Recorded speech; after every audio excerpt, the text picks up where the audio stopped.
The more partners a woman has, the lower the probability of her forming a strong monogamous bond to you over a long period of time. Women that are virgins when they get married fight for the marriage. Women that aren't or have been through a bunch of D fight to get out of the marriage. When a chick enters the frame of a strong masculine leader, she'll adopt his political values, she'll adopt his musical tastes, she'll adopt his culinary tastes. Everything out there that's around women with culture and society is encouraging them to be promiscuous. That's why I'm always encouraging guys, like, you know, set these boundaries and set them early. Don't be unreasonable. Be absolutely reasonable, but draw your line in the sand. At the end of the day, once a woman submits to a man and accept his frame as a leadership role in the relationship, things get better for both of you. I mean, she's got to trust you. Travis, what's up, buddy? Hey, man, what's going on? Doing good, brother. Rich, you gave me some advice over the summer, and it worked out nicely about when I headed to Spain to go play hockey with my chick. Tell her to get a flight, pay for it on her own, see if she wanted to come, and just totally leave that up to her. Yeah. And it took all of like 3 days, me being gone, before she's calling me like, let's book a flight. And then she ended up booking a flight, and she's like, I'm gonna get the non-refundable. I had to tell her, like, just make sure you get it just in case something happens, which I was kind of amazed by. Like, she blew like $1,200, $1,250 for that ticket. Yeah, GBD, buddy. GBD. Serious GBD. And actually, we were having a conversation today. She was like, hey, I want you to start managing my money in the future. I don't like this type of stuff. I'm like, oh my God, Rich was right about the GBD. But reason for my call, and I had a question for you, was, so I see a lot of potential in her for like great mother stock and allowing me to do the things that I want to do, not being a distraction. Like you say, you know, she causes drama, but only, you know, the minimal amount, which is quite nice. So as I'm looking towards like a family, kids, and obviously you have to live with her if you're going to have that, how do I dip my toe in the water with causing the least amount of damage as possible? Because I don't know if I like the idea of, you know, signing a 1-year lease, getting all the furniture, getting all in bed, and then you got to pull the rug out if something bad happens. So like, do you have any thoughts on that? Where do you live? In Vancouver. You're not playing hockey in Spain anymore? Or I'm actually in Fort Wayne, Indiana right now. Sorry? I'm actually in Fort Wayne, Indiana right now. Okay. I'm not sure I understand the question. You're concerned about getting a lease or getting a place with her? No, so like I see a lot of potential in her for like future mother of my children, like having a family together. Yeah. And I know I've heard you talk about if you want to do that, you got to live with her if you're going to have kids. So at some point that's going to have to happen. So bridging the gap now where we don't live together to getting towards that, do you have any ideas for trying to causing the least amount of damage as far as like we're living together, common law, or like stuff like that? I mean, the problem when you live there's a few problems with it. Like, if you live with a chick, common law kicks in, and then you're officially married after a certain period of time. I don't know what it is in Vancouver. I mean, you can probably Google it. It'd probably be somewhere between 2 to 3 years. And then once you're common law, then if you guys break up, then you're basically married, right? So she's got rights to half your shit. If you have kids, common law doesn't even matter, because I think common law kicks in either as soon as you have a kid or after 1 year in Canada. So, I mean, it's a risky proposition. What I would be doing is, if you want to have kids, is I'd be figuring out a way to get to a state that has default 50-50 custody. So if it doesn't work out, at least you don't have to fight over getting access to your kids, because that's a problem that most guys run into. Like that's what causes most guys to self-delete, right? When it comes to the divorces, I invested in this woman. I bought her the house. I moved where she wanted to. I moved close to her parents' neighborhood. I did everything she wanted, and now I can't even see my damn kids. And she's taken all this money and alienated me from them. And you can avoid all of that if you live in a state that has default 50-50. Go to National Parenting Organization, the website. I think it's called npo.org. And they have a map on there that they update every year. And what they do is they grade all the states based on how friendly they are to fathers. If I'm not mistaken, I think Florida, either Kentucky and Tennessee and California have default 50-50. But that's what I would be doing if I was a guy like you that's, successful, playing a sport, could travel around a lot, is figure out a way to get set up with a homestead, a house, whatever you want to call it, like a home base, and at least a state where you don't have to fight over custody, because that just makes it so much easier. So Canada would be basically totally off the table? Pretty much, dude. I mean, Quebec has slightly different family laws. I mean, from what I understand, most people don't even get married that often in Quebec anymore. And I've heard some people say that it's a little bit better, but I haven't looked into the details. It's just, I mean, if I were to have a kid, I mean, I've got enough money to keep her in a separate house and pay for everything. Yeah, there's your map. Like I would just, buy her house or buy her a place and have her stay there, and I would pay for it. And I would go over and visit, right? And then that way, avoid California. Yeah, and then that way, it's going to minimize a ton of the risk for you. But you have to have a ton of cash. There was a video that I did with Tristan Tate. Let me change the banner so you have the email address for the red flag. So if you're not on my email list, it's entrepreneursandcars.com/red-flags. If you get on there, there's an email sequence that goes out to everybody. And one of the emails that's in it is an interview with me and Tristan Tate. And he breaks down how he has kids, minimizes the risks, and takes care of them. And he's got multiple children with multiple women, right? Like he's got a whole bunch of kids. I don't know what the count is now. But what he does is he puts them up in their own house and he pays for everything. And then he doesn't have to worry about the risk and any of the problems that are associated with getting divorced, raped, or anything like that. Women don't think it's ideal. I don't want to do that. I want to do it this way, sort of thing. And it's like, I would just say, look, I'd love to do it that way too. And that's a conventional sense of things. And that's what I've always wanted to do. But the laws are harmful and it just doesn't make any sense. And it certainly complicates things. I mean, there's no easy, simple answer. People say, well, just go to this country or move to this country. And it's like, the United States, I still think, is a great country. And if you just go to a state where it's default 50-50 custody, you don't have to deal with that bullshit. You don't have to deal with the fight. You still have to split up your assets. You probably have to pay some maintenance or some support. But the key thing with a chick, Travis, is you got to vet her for a few years, see what she's made of. You know what? I'll give you this. I did a banger of a video the other day, and it's with my editor now, so I'm not going to give away all of it. But I get a lot of guys like you that are like, hey, man, I want to have kids. I want to have a family. It's really in me. Like, I've read your book. I know that marriage is stupid and all that sort of stuff, but how do I do it, sort of thing? And I ask guys that follow me, what makes your marriage a sweet spot for you? And I had so many answers, dude. And I was reading all the answers and I sort of categorize them. And the video will be out soon on the other channel. Obviously, I'm in the car doing it. But what it really boiled down to is, and I hate to say this stuff, but it's true. She's a virgin, or a very low notch count, because the more partners a woman has, the lower the probability of her forming a strong monogamous bond to you over a long period of time. Women that are virgins, when they get married, fight for the marriage. Women that aren't, or have been through a bunch of D, fight to get out of the marriage. And that's, statistically proven in research studies. But anecdotal evidence from the guys responding was, the main thing was virgin or very low notch count. The other thing is good family values. The other thing was she's got a good relationship with her dad. They have clear defined roles, blue jobs, pink jobs, sort of things.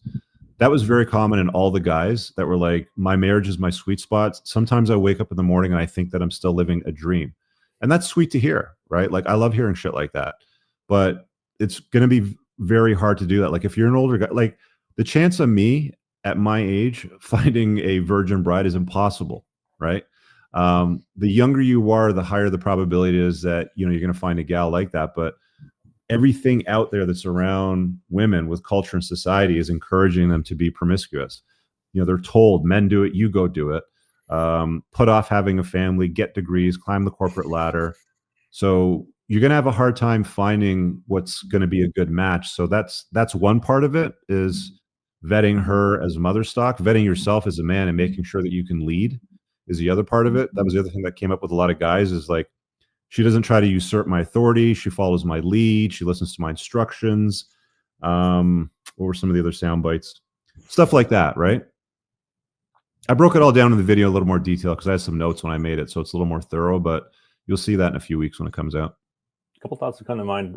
I actually signed up for the email list. I sent you a message the other day. I haven't gotten the Tate video, but hopefully they'll come out soon. I don't know if it's like once a month. Yeah, it's in the list. Yeah, there's like 22 emails or something in there, so you'll get it like eventually. Just keep an eye open for it. You mentioned, I've heard you mention this so many times about GBD, about when a chick has that GBD, it's like taking a frying pan off the forehead, man. You're so right. There's so many things that, like I've done with my current chick, where I could never imagine doing that to anybody else that I previously dated, because she has that GBD. And one of the ones that comes to the front of my mind, which you totally influenced, was I was trying to lead on a topic of her dog. She has like a really cute corgi.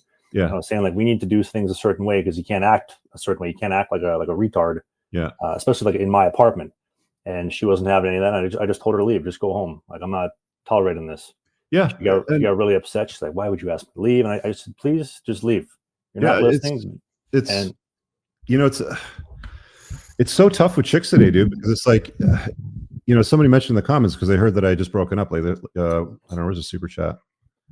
I don't know where the fuck it is, but somebody was asking me to break down some shit. Yeah, there you go. Now that you're single, can we expect infield footage? No, I'm not a pickup artist. I'm not doing infield footage, but I'll certainly share, lessons and the life as I progress going forward. But women have a very hard time following the lead of a man. And if you say something to do with a dog, for example, like, look, love the dog, Bob the dog is great and everything like that, but I'm not having him shit on the floor, right? Like this needs to get dealt with. Like, whatever your bottom line is, okay? It doesn't matter what your bottom line is, Travis. Like, you just have to say, I've drawn a line in the sand. This is my bottom line. If you cross it, then I will know that you don't want to be with me. So it's not like it should be confusing. Like, oh, I can't believe that, you're sending me home with my dog now. It's like, well, I told you I didn't want that. That was the bottom line. You crossed it. There's consequences to that. Go home and think about it, right? I don't want to have this conversation again, because it's going to come to finances, or it's going to come to a purchase, or it's going to come to where to allocate money to renovate the kitchen, or how you're going to educate the children and how you're going to raise them. Is it going to be homeschooled? There's going to be some other bullshit later on down the road that you're going to have a fight over, and she's going to fight tooth and nail because she's used to getting her way over the dog, right? So it's like, people say, well, that's Rich, that's too much, or why don't you be a little more flexible? I get it, but for the sake of a good relationship, for you to be able to lead it as you've got responsibility as a man. She wants to have kids. Well, who's going to bring home the money, right? How do we pay for shit? That's got to be me. So that means that if I have responsibility to the household, keeping a roof over the head, keeping food in everybody's belly, making sure that they're protected. If there's a bang in the night and somebody breaks in the house, I get up and I go deal with that fucking shit. Then I have to have authority over the relationship. You cannot have responsibility without authority as a man, right? So that's why I'm always encouraging guys, like, set these boundaries and set them early. Don't be unreasonable. Be absolutely reasonable, but draw your line in the sand. Point at the line in the sand. If she crosses the line, aim her face at the line in the sand and say, that was the line and you crossed it. There's consequences for that. Take the mutt and go home. It's interesting you mentioned that, because I had that exact same thought of, like, we're talking about a dog just misbehaving in my apartment, which is, right, a small simple thing, like small noodle in the pot. And if we're going to talk about, like, raising kids, having a family, making real important decisions, if I can't be allowed to make a decision on this, then this is. So I wouldn't even entertain marriage with her or children unless she's in your frame, dude. A good relationship should be easy. It should be easy. It should be comfortable. There should be peace in it. You should be able to sleep at night. You should be fighting over silly things. Well, if I could, real quick, I gave her. I let her go home. Gave her a day or two. She tried to negotiate me down. I said, "This doesn't work. I wish you all the best. Sorry, thank you." And dude, it was ballsy. I was like, "Oh, I don't know. Maybe I should think about this for a couple of days." Yeah. Within 3 or 4 days of silence, all right, you're right. I shouldn't have acted that way. Sorry about the dog. And it's interesting because since then, she has been totally, like, non-confrontational. Yeah. Whatever I say basically is what goes. Good. Which is kind of a nice little test. A nice little size. So that was a shit test, right? They call them, like, shit tests. Her throwing the hissy fit over the dog. The hissy fit's not a good thing. Was it excessive or not? If it's not, she went home with her tail between her leg and cried about it. And I can't believe you did that. And why did you talk to me like that? And that's not fair and blah, blah, blah. And you're just like, that's just the way it is. Like, I'm not having it your way. It's got to be your way or the highway. Like, you got Deborah here in the chat, and she's saying, submitting to my husband's leadership makes my life so easy. At the end of the day, once a woman submits to a man and accept his frame as a leadership role in the relationship, things get better for both of you. She's got to trust you. She's got to trust that your decisions and your thoughts and the way you rationalize things, like, she should just want to say, I just don't want to think about this. I just trust you. You know what I mean? And just go with it. It's just, I've also said this before, like, if you issue instructions to a chick, she should either carry out the instructions, she should come back and say, I don't agree with this and here's a better solution, or ask for clarification. There really shouldn't be, I want to fight about it, right? I mean, she should come back at worst and just say, look, I don't agree with this, but I think I have a better solution. And then you can entertain it. And then you can say, actually, that's a better idea. So why don't you do that? Or you might just say, you know what? We're not going to do that. This is what I asked you to do. Please carry it out. Thank you. That's it. I love that you mentioned that, because she actually does that quite a bit. And there is a few times where she has some actually really good ideas that I take to heart. Maybe I don't want to hear them sometimes just because like I got my own ego, right? But sometimes they're nice to hear. And no, you should hear them out. It's just most of the times, a lot of it is driven by emotion. Women are very emotional. They tend to sort of sit on their emotions. They marinate on them. They're not good at chopping it up. Like guys can sort of work through shit, if you know what I'm saying. Mm-hmm. But it comes with the territory, man. I mean, you want to deal with chicks, you want to be intimate with them, you want them in your life, you want them to cook for you and like be there when you're sick. Like Moff won't be there if I'm sick. I love Moff, but he's not going to be there if I'm fucking sick. Right. To bring back to, you mentioned at the top of the show about politics, and if she's not voting the same way that you are.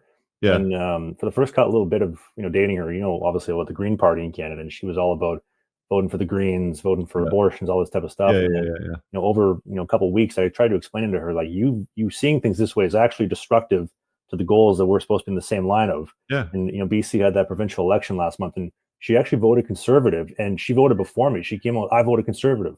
Good. It's good for us. I was like, my God, this is fantastic.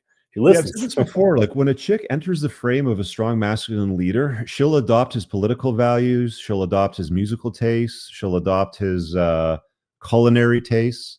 I mean, I've been with chicks that were like mostly vegan, and they would switch to like eating meat, just because of me, right? Like I'm not going to sit there eating salad all day long. It's funny you mentioned she was a vegetarian. Now she's eating beef more often. Correct. Exactly. So, and women crave that, right? Because if you don't do it, guess who does it? The government, the Green Party. That's why she was all Green Party before, right? Is like, she didn't have a guy to lead her. So the best thing that she saw was vote for fucking environmentalism and abortions and shit like that, because that was the best narrative that seemed to make sense to her. And then you come along, successful hockey player that's, a stud, tall and athletic. And she's like, maybe I should listen to this guy. And you've got, like, guys, I'm going to tell you straight up, you've got work to do in a relationship with a chick. The older she is, the more fuckery she's been through and more of the Green Party and the dick that she's been through, the harder it's going to be to get her to enter your frame. It's not always possible. Drive it off a lot, loses half its value, right? Correct. Unfortunately, they're still trying to sell a 200,000 mile Ferrari for new fucking MSRPs. But you get $5,000 off in electric, right? Tax credits. Yeah, correct. Cool, man. If you had, I guess, basically any advice moving forward, is just continue to vet her, give it 2-3 years before we start getting anything more serious like that, and just kind of keep her at an arm's length. I would watch her for a good 2 to 3 years. I think it's been said by the clinical psychology industry that you want to watch a girl for a good year and a half because they can act. They can put on their best face, they can behave well for a certain period of time. But it's like after about a year and a half, like you've traveled together, the luggage gets lost. Does she spaz out and have a hissy fit, or is she cool and accommodating with it? How does she deal with rejection? How does she deal with the word no? Right? Like you learn a lot about a woman when you tell her no, right? Does she say like, oh, okay, fine, no problem? Or does she have a spaz? You can't tell me what to do.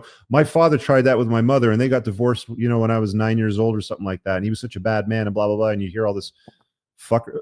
I mean, as soon as I hear a chick is like fighting with her father, or, she was raised by a single mother, it's just like, I'm fucking out. Like I just check out. I might have mentioned that she didn't really have a relationship with her father growing up, but in the last couple of years, she's really tried to repair that and you should encourage it. You should meet the guy. You should hang out with him, see what he's about, encourage her to develop a strong relationship with her dad. If she's not going to respect her dad, what makes you think that you're going to get her to respect you? She seems like she respects him. It's interesting you mentioned like once you see the coding in the Matrix, you can't unsee it. Yeah. Nice guy, very nice guy, but definitely super plugged in, traditional, like all societal views. Okay. Plugged in beta. Oh, he voted NDP last election. Okay. I was proud of it. So I mean, like you gotta be that that strong masculine lead that she internally craves. And hopefully she adopts everything that you're about, and, watch it for a good couple of years. And if she's a good girl, then make her a mom and build a family if that's what you want to do. All right. Sounds good. Well, thank you very much, guys. Good luck, Travis. All right, Trav. See you, bud. All right, guys, I really hope that you enjoyed that clip. If you want to check out the full-length podcast episode, you can find that right over here. Also, make sure you visit my website over here where you'll find my supplements, the opportunity to book me privately one-on-one for coaching, and most importantly, my new School of Unplugging, which you'll find on the Courses tab. Newer to the channel? Hit subscribe.